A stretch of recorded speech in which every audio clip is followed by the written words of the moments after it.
시청자 여러분 안녕하십니까? 김동수입니다. 이재명이가요 돌아오는 24, 25일 네덜란드 헤이그에서 열리는 북대서양 조약기구라고 있죠. 나토입니다. 정상회의에 참석을 하지 않겠다 하고 오늘 대통령실이 밝혔습니다. 이재명이는 도널드 트럼프와 한미 정상회담 등을 감안해 원래는 참석 쪽으로 무게를 뒀죠. 그런데 오늘 미국이 이란 핵시설 공습이 있은 뒤에 불참으로 입장을 바꾼 것 아니냐 이런 해석이 나오고 있습니다. 대통령실의 강유정 대변인은 이날 오후 서면 브리핑에서 취임 이후에 산적한 국정 현안이 있음에도 불구하고 이번 나토 정상회의 참석을 최대한 적극적으로 검토해 왔다고 했지요. 그런데 지금 국내외적으로 현안 문제들이 많습니다. 그리고 중동 사태로 인한 불확실성이 종합적으로 고려하여 아마도 참석을 할 수 없는 상황이라고 판단한 것으로 해석이 됩니다. 그리고 정부 인사가 대참 문제는, 그러니까 대신 참석하는 문제는 나토 측과 협의할 예정이라고도 전했습니다. 여러분, 지난 2022년 말이죠. 러시아가 우크라이나 침공한 이후에 나토는 한국, 일본, 호주, 뉴질랜드를 4개국을 매년 초청해 오지 않았습니까? 그래서 윤석열 전 대통령이 2022년, 23년, 24년 아마 3년 연속 나토 정상회의에 참석을 했는데요. 이번에 불참을 결정한 것 같습니다. 여러분, 이 나토 북대서양 조약기구 본부는 어디 있습니까? 벨기에의 수도 브뤼셀에 위치하고 있지요. 특히 나토는요, 북미와 유럽 등 서방 국가들의 정말 군사 동맹 아니겠습니까? 미국, 영국, 독일, 네덜란드, 덴마크, 노르웨이 등 말이죠. 자, 이재명이는 사실은 나토 정상회의 참석 여부를 두고 아마 고심을 많이 했을 겁니다. 그런데 외교가에서는 말이죠, 한국의 정상이 과거와 달리 이번에 나토에 불참하게 되면 한국 외교 노선이 바뀌었다는 인식을 심어줄 수 있기 때문에 참석을 꼭 할 거다 이런 의견이 지배적이었는데요. 이번에 불참이 눈에 띄는 부재가 될 것이라는 지적이 나오고 있습니다. 여러분, 나토 회원은 32개 국가로 구성되지 않았습니까? 주로 자유민주 진영의 핵심 국가입니다. 최근에 러시아, 중국, 북한 등 이런 사회주의, 전체주의 세력 확장에 대응하려면 대서양과 태평양 자유민주 진영의 공동 대응이 필요하다고 강조를 해왔습니다. 그런데 사실은 한국이 이렇게 지금 윤석열 전 대통령이 계속 나토에 참석을 했는데요. 북한이라든가 중국, 러시아는 한국 나토 참석을 비판해 온 건 사실입니다.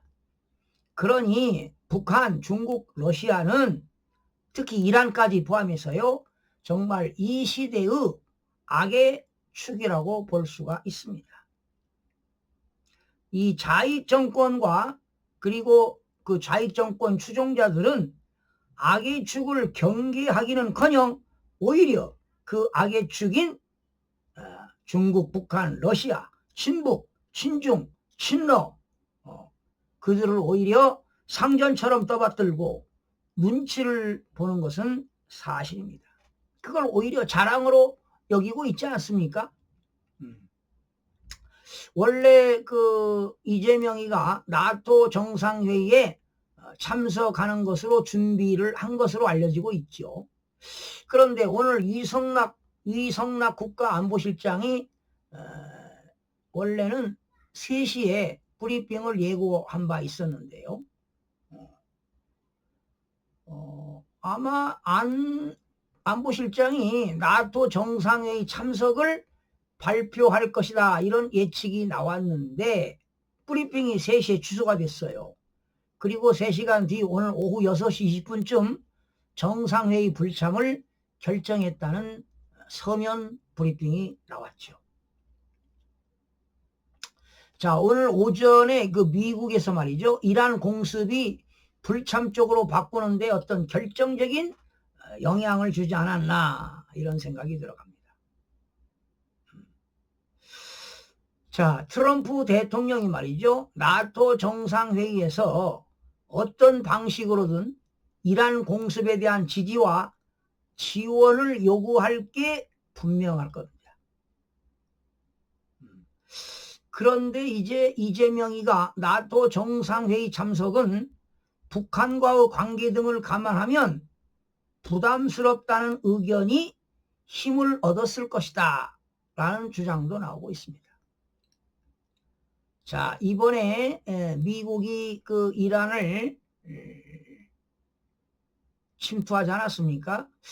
이러한 중동 전쟁이 경제에 미치는 파장도 불참 결정에 영향을 줬다는 얘기도 나오고 있는데요. 글쎄 어떤 얘기가 맞는지는 모르겠습니다.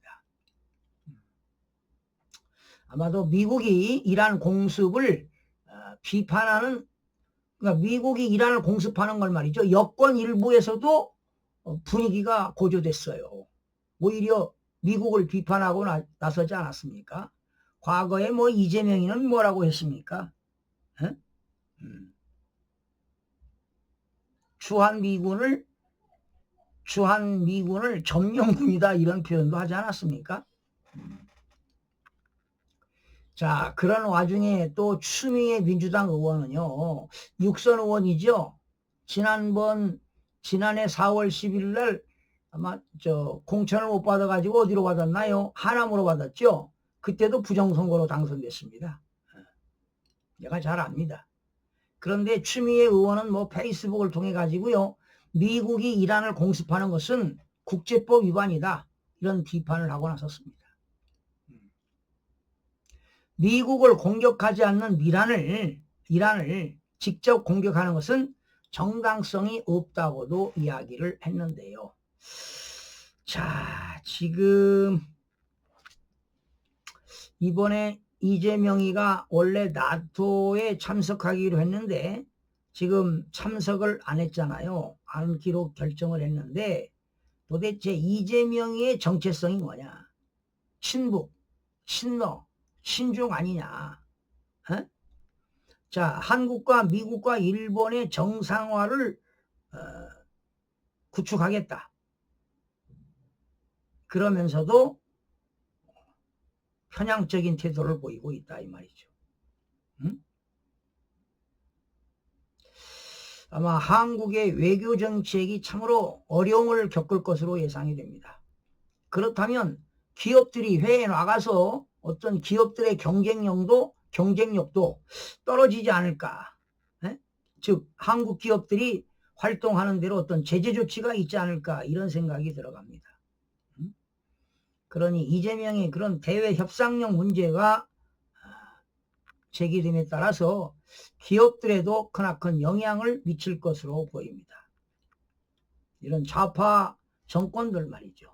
친북, 친중, 친러, 국가적으로 본다면 대한민국은 자유민주주의 국가 아니겠습니까? 그런데 자꾸 사회주의, 전체주의로 가는 그런 길목에 서 있다는 겁니다.